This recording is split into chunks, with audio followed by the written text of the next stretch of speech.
Welcome back to Eat Sleep Boxing Repeats YouTube channel. We are now just a few days away from the trilogy Canelo versus Golovkin 3. Delighted to be joined by Danny. We are going to be discussing, I'm not going to say the best betting tips, but we're going to just definitely going to be discussing some betting tips. Danny, how are you? Not too bad, mate. As we were just saying off the call, really looking forward to the fight next weekend. Hopefully a winner or two here, so I can't complain. Nice one, mate. Sounds good. Looking, regardless of who gets what right, looking forward to discussing this with you and a couple of other things. We're going to do one tip each, and then we'll maybe kind of have a couple of discussions afterwards. First things first, just interested to get your thoughts on how you see this fight going. It's sort of like the consensus view. It's definitely not how I want it to go, but I think Canelo's gonna legitimately beat Golovkin this time. I don't think there'll be any doubt, and I think, unfortunately, I think he's gonna stop Golovkin this time. Just it's sort of the thing everyone's been saying with Triple G. It's just that whole thing about like Father Time being undefeated. He started looking a bit more vulnerable. In his last couple of fights, he's not been particularly active. Don't know necessarily if the move to 168 is going to suit him all that much compared to Canelo, but I think Canelo stops Golovkin this time, if I'm honest. Maybe I think you'd imagine that would be the end of Golovkin's career. I think it's difficult when you're at the age he is. You suffer a loss, and you kind of continue to fight on.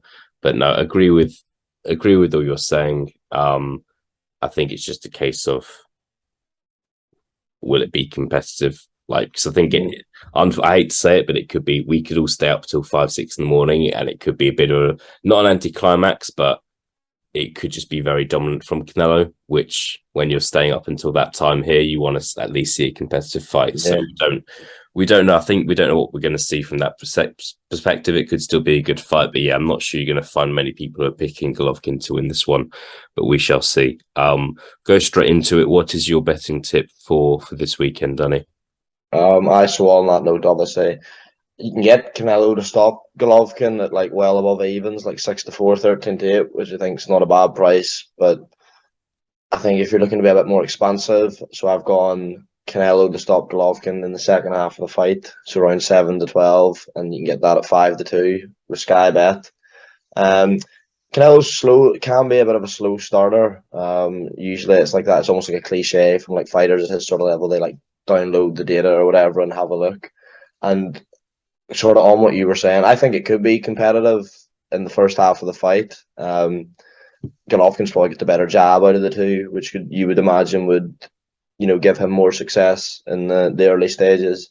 But I think it'll come down to the body work of Canelo. That's where Golovkin's look vulnerable. Like Murata sort of hurt him to the body. Divanchenko, that's going back a few years, like really hurt him to the body. Like the first time we've ever seen Golovkin hurt.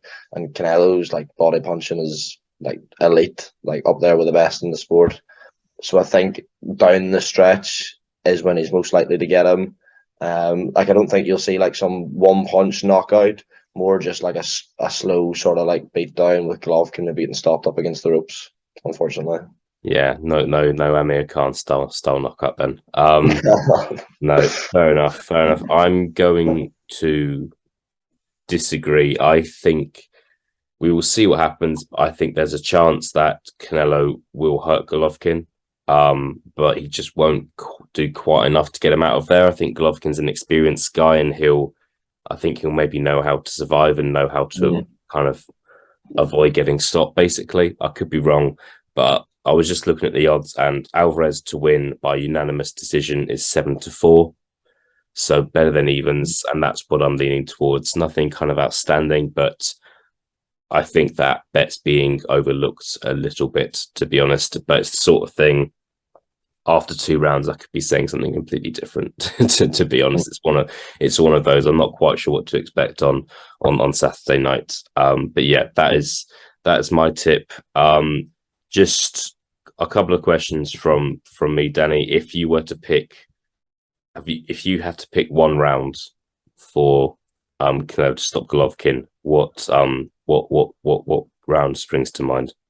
Probably 9 or 10, somewhere around then. I mean, apart from like Rocky Fielding and Yildirim, Canelo's never been anyone to like blow anyone out of there early, as I was sort of saying. And I agree with what you're saying in terms of like Golovkin's like been around the block clearly, like pro career aside, hundreds of amateur fights. So he will know how to survive if things do get rough in there. So like 9-10, somewhere around that stage. I would say if I had to, nail my colours to a mass with a round. Yeah, well, the better odds around 10. So we'll go around 10 is 16-1 in case that I have to back it now that we've said it. I have to throw one out. Yeah, exactly. You play this one back. And final one from me, Danny. Don't know why I've got this weird obsession, but got to ask you about knockdowns in this fight. If you tell me how many knockdowns you think they're going to be, and I'll tell you the odds. The thing is, though, even though I've picked Canelo, I suppose if you take a knee from like a body shot, that would be a knockdown, wouldn't it? So maybe one. As I said, I don't think like Golovkin's chin still looks absolutely granite. So as you were saying, I don't see Canelo like poleaxing him with a big right hand or anything. Yeah. One maybe, and then a stoppage and thing, and like up against the ropes, as I was saying. What's the price on one, and what's the price on none? The price on none is 6-5, and the price on one is 7-4. So again, like nothing kind of amazing, but it's not bad. I feel. Look, I'm be honest with you, like when there's a big fight, for some reason I usually bet on knockdowns, and I've actually done all right. I think Canelo Bivol bet on 0 knockdowns. Chisora Pulev bet on 0 knockdowns. Both times the odds are better than evens. So it's the sort of thing, like, I know, in my opinion, it's not. I'm not saying it's an easy way to make money, but it's always something that I look at. So 0 knockdowns 6-5, 1 knockdown 7-4, 2 knockdowns 9-2, 3 knockdowns 10-1. I'm not going to go on, but those are the odds you're looking at. Just on a question, like, because obviously in terms of odds, Canelo's not like a complete like certainty to win it compared to like some of the odds you see in boxing, but it does feel like it'll be a massive upset if Golovkin beat him, doesn't it? Yeah, I'd agree. Look, obviously we'll see predictions fly in fight week from us, from other outlets, whoever, and yeah, I'm not sure I've seen anyone pick Golovkin. I'm not sure we'll see many people. I know Eddie Hearn's trying to hype up the fight, which of course he's going to do, and he's very good at doing. But we'll see. I mean, for anyone who's interested, Golovkin 7-1 to win by decision, 10-1 to win by stoppage. Which is crazy. If you look at Golovkin's KO percentage over his career, the fact he's 10-1 to win by stoppage is crazy. And look, I like backing underdogs. But it's just crazy that it's crazy that we're talking about this fight as if it's kind of going to be so one-sided. And I hope we're wrong. I hope we get another classic like the first 2 fights, or Golovkin upsets the odds, or at least the fight's close. But I don't. Whether Canelo stops Golovkin, or Canelo beats Golovkin on points, I don't think I see it being close either way. No, I would agree, mate. I hope it would be amazing if Golovkin could do it, just because of sort of what's going on in the first 2 fights, and how, as ourselves included, people are writing them off. And where you were saying it's sort of a debate whether Canelo stops him or if Golovkin lasts the rounds, it would be. I just can't see it though. No. But those odds are crazy. Yeah. We will see. Okay, cool. Well, yeah, been great to discuss some odds with you, Danny. We will see what happens on Saturday night. Canelo versus Golovkin 3, and yeah, really looking forward to it. But yeah, thank you for your time. No problem, mate. Enjoyed it as always.